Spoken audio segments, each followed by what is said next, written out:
सुशीला हैं, कह रही है मुझे मरने से बहुत डर लगता है, निजात कैसे पाऊं? मर जाइए, और कोई तरीका नहीं है। जिसको आप जीवन कहती हैं वो मृत्यु का डर है। तो मृत्यु का डर तभी हटेगा जब जीवन हटेगा। समझिए बात को, जीवन की आपकी परिभाषा में ही मृत्यु का डर शामिल है। जीवन की परिभाषा ही मृत्यु के डर को सम्मिलित किए हुए है। इस परिभाषा को ही हटा दीजिए, जीवन को ही हटा दीजिए। मृत्यु कुछ नहीं है, गलत जीवन की छाया है। सही जीवन की मौत होती नहीं, और गलत जीवन में जीवन नहीं है, मृत्यु मात्र है। जिसे मरने से डर लगता हो वो समझ ले कि वो जी ही गलत रहा है। जीवन की अपनी परिभाषा को ही गौर से देखिए और रगड़ के साफ कर दीजिए। जीवन भी चला जाएगा और जीवन के साथ साथ मृत्यु का डर भी चला जाएगा। मृत्यु का डर किसको है? मरे हुए को। मुर्दे डर रहे हैं क्या मौत से? कौन डर रहा है? जो अपने आप को जीवित बोलता है। तो यानी मृत्यु के डर का सीधा संबंध किससे है? जीवन से है, मृत्यु से तो नहीं। मृत्यु के डर का संबंध अगर मृत्यु से होता तो मुर्दों को डरना चाहिए था, पर डर सब कौन रहे हैं? जीवित लोग। मतलब जीवन कुछ ऐसा है कि उसमें मौत का, मिटने का, खोने का, छोटे हो जाने का, अपमानित हो जाने का डर समाया हुआ है। जीवन के इस ढर्रे को तोड़ना होगा। जीवन की परिभाषा को ही स्वास्थ्य देना होगा। कैसे जी रही हैं सुबह से शाम तक? उसमें जितना मोह होगा, उसमें मान अपमान की जितनी धारणाएं होंगी, उसमें सूचना, जानकारी, ज्ञान से जितना जुड़ाव होगा,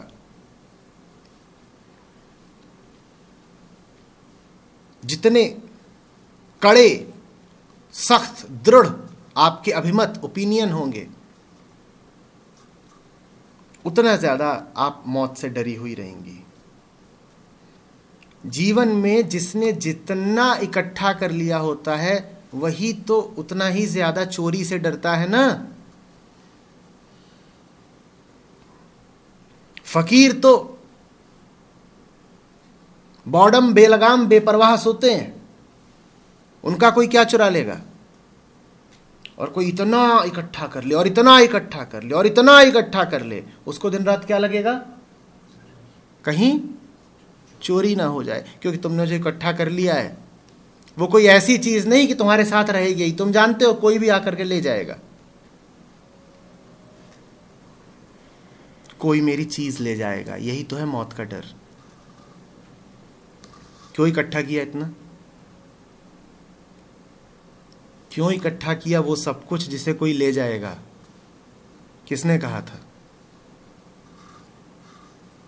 मुझे ये लगता है कि कैसे मरा जाएगा।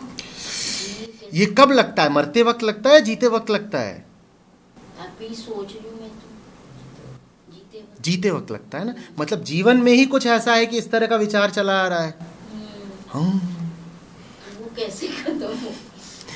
जीवन जैसा चल रहा है, अगर वैसा ही चलेगा तो फिर ये विचार भी जैसा चल रहा है वैसा ही चलेगा।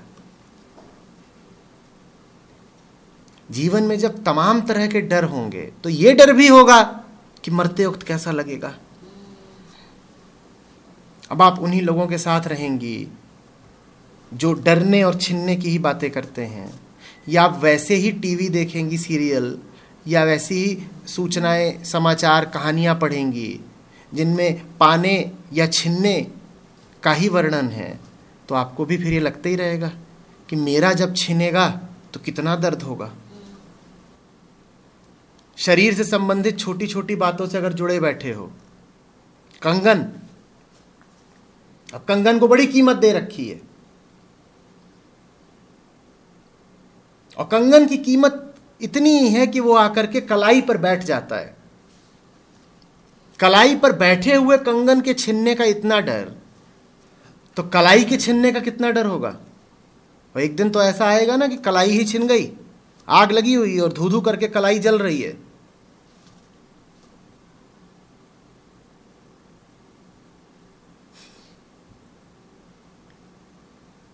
हाड़ जले ज्यों लाकड़ी, केस जले ज्यों घास, सब जग जलता देख कर भय कबीर उदास।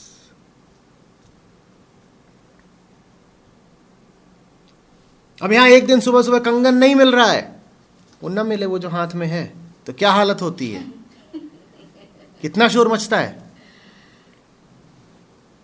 पूरा मोहल्ला उठा लिया। और कंगन की कीमत इतनी कि बस कलाई की शोभा है, और एक दिन ये कलाई ही जल रही होगी, झरझर झरझर झरझर झरझर। देखा है मुर्दा जलते हुए, जाना चाहिए शमशान। झरझर झरझर झरझर झरझर, लपट लपट लपट लपट लपट।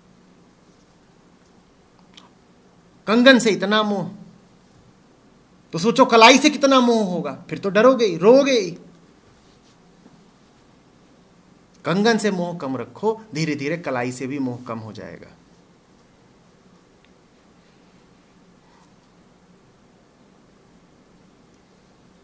और जो कंगन से मोह रख रहा है वो दिन रात चाहे व्यक्त चाहे अव्यक्त डर में जले ही जा रहा है। हो नहीं सकता कि आपको कंगन बहुत प्रिय हो और आप गहरी डर की ज्वाला में जल न रही हो, आपको जलना पड़ेगा। आपका जीवन ही मृत्यु तुल्य है, आपको जीवन में ही मृत्यु तुल्य कष्ट मिल रहा है, तभी तो कंगन से इतना मोह है।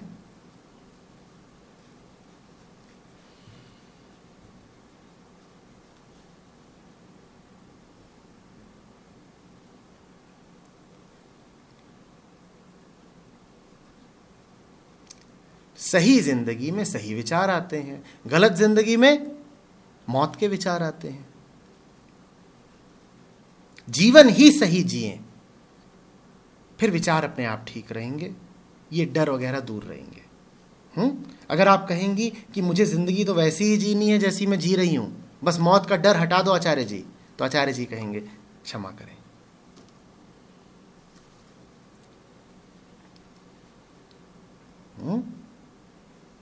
जीवन की पूरी धारा को बदले बिना सस्ता उपचार मत मांगिए।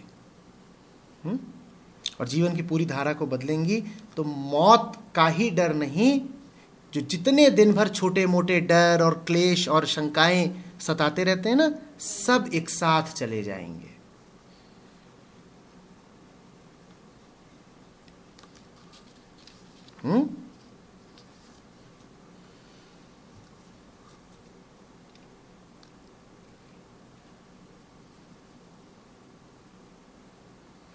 जो जीव हत्या हमसे रोज होती है, जैसे मच्छर या कीड़े का मरना, क्या वह पाप है? क्या उसका भी हिसाब देना पड़ेगा? जीव नहीं कीमती होता, सत्य कीमती होता है। पर जीव के लिए सत्य तो बहुत दूर की बात है, अनिर्वचनीय है, अचिंत्य है। तो फिर जीव के लिए वो कीमती हुआ जो सत्य के बिल्कुल समीप है, उसे कहेंगे चेतना, शुद्ध चेतना। जीव के लिए कीमत हुई चेतना की, चेतना की। चेतना को कीमत देनी है, वरीयता देनी है। जहां चेतना हो उसे बचाएं, जहां चेतना हो उसे बचाएं। और अगर कभी स्थिति ये आती है, संयोग ऐसा बैठ जाता है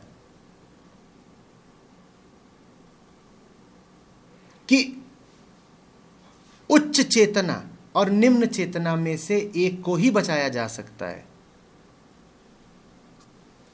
तो चुनाव स्पष्ट है। किसको चुनना है? ऊंची चेतना को। डेंगू का मच्छर जाकर के बुद्ध को काटता हो और उड़ाए ना उड़ता हो, उड़ाओ फिर आके बैठ गया, उड़ाओ फिर आके बैठ गया, बहुत तरीके आजमा लिए, मान नहीं रहा है। तो दो बातें देखना। पहली बात, आक्रमण मच्छर की ओर से हुआ है। दूसरी बात, मच्छर यदि सफल रहा तो निम्न चेतना को बचाने के लिए, मच्छर के लिए बुद्ध बस बूंद भर खून है ना, तो मच्छर बुद्ध का खून ही तो पीना चाहता है। सिर्फ क्या करेगा उस खून का? अपना पेट भरेगा। निम्न चेतना अपने आप को बचाने के लिए उच्च चेतना की कुर्बानी दे रही है। ये नहीं होने दिया जा सकता। इस मच्छर को मारना अपराध नहीं हुआ, क्योंकि जीव की कीमत नहीं होती, चेतना की कीमत होती है। शरीर की कीमत नहीं होती, चेतना की कीमत होती है।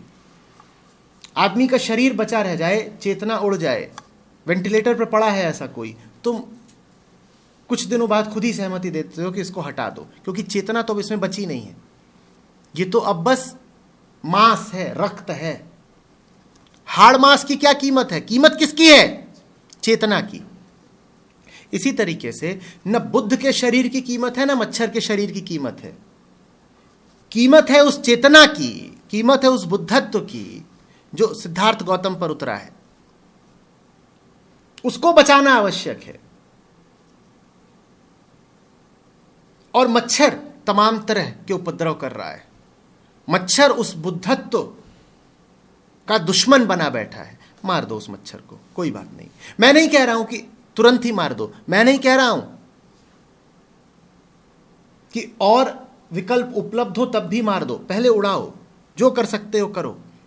लेकिन उसके बाद भी अगर मच्छर बाज ना आए, अगर मच्छर बुद्ध की ओर ऐसे ही देखे कि ये तो सिर्फ एक शरीर है जिसका मुझे खून चूस लेना है, तो फिर उस मच्छर को मृत्यु दे देने में कोई नुकसान नहीं हो गया। कृष्ण अर्जुन को गीता का उपदेश देते हों और तभी कोई अधर्मी और विक्षिप्त योद्धा कौरव पक्ष से पीछे से दौड़ता हुआ आए कि कृष्ण की गर्दन काट लूंगा, और अर्जुन तुरंत उसका वध कर दे, तो अर्जुन ने बिल्कुल ठीक किया।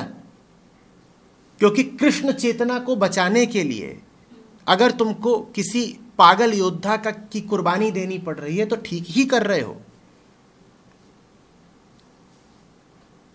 लेकिन यह सिर्फ तब करो जब दो में से किसी एक को ही बचाया जा सकता हो। जहां तक संभव हो दोनों को ही बचाओ। तो मैं जो बात बोल रहा हूं उसको मांसाहार के पक्ष में दिया गया तर्क मत समझ लेना। क्योंकि जब तुम किसी मुर्गे या बकरी को काटते हो तो उसको इसलिए नहीं काटते कि तुम्हें अपनी चेतना को बचाना है। तुम उसे सिर्फ अपने पेट के लिए काट रहे हो, अपनी चेतना के लिए नहीं काट रहे। और उसको खाने से तुम्हारी चेतना में इजाफा भी नहीं हो जाना। तथ्य तो यह है कि उसको खा करके तुम्हारी चेतना गिरती ही है। मैं जो बात बोल रहा हूं वो मांसाहार के बिल्कुल विरोध में है। वास्तव में तुम अपने पेट के लिए, और पेट में कोई चेतना नहीं होती, वास्तव में तुम अपने पेट के लिए एक चैतन्य पशु की बलि दे रहे हो। यह मत कर देना। हां, तुम पर कोई हिंसक पशु टूट पड़े और तब तुम उसे मार दो तो बात अलग है। क्योंकि अब एक निम्न दर्जे की चेतना एक उच्च दर्जे की चेतना को अपना भोजन बना लेना चाहती थी। यह बात स्वीकार्य नहीं है। लेकिन जब तुम एक मुर्गे को या बकरी को काटते हो तो तुम पे आक्रमण नहीं कर रहा था। और ऐसा भी नहीं है कि उसको खा करके तुम समाधि में प्रवेश कर जाओगे। अगर मांसाहार करके तुम्हारी समाधि गहराती, अगर मांसाहार करके तुम्हारी चेतना नई ऊंचाइयां प्राप्त करती, तो मैं कहता मांसाहार जरूर करो। पर मांसाहार करने से तुम्हारी चेतना को कोई लाभ नहीं होता है, उल्टा होता है। तुम चेतना की धारा के रास्ते में पत्थर रख देते हो। मांसाहार बहुत बड़ा पत्थर है, बहुत बड़ा अवरोध है। बात समझ में आ रही है? तो मूल कीमत चेतना की है। जब तुम पेट की खातिर एक चैतन्य जीव को मारते हो तो पूछो कि इसको मार करके मुझे क्या मिला। अगर उत्तर यह आए कि इससे तुम्हारी चेतना में इजाफा हुआ है तो उसे जरूर मार दो। लेकिन अगर उत्तर यह आए कि उसको मारा है तुमने सिर्फ जबान के स्वाद के लिए या पेट भरने के लिए, तो मत मारना, तुम गलत कर रहे हो, तुम अपने ही प्रति अपराध कर रहे हो।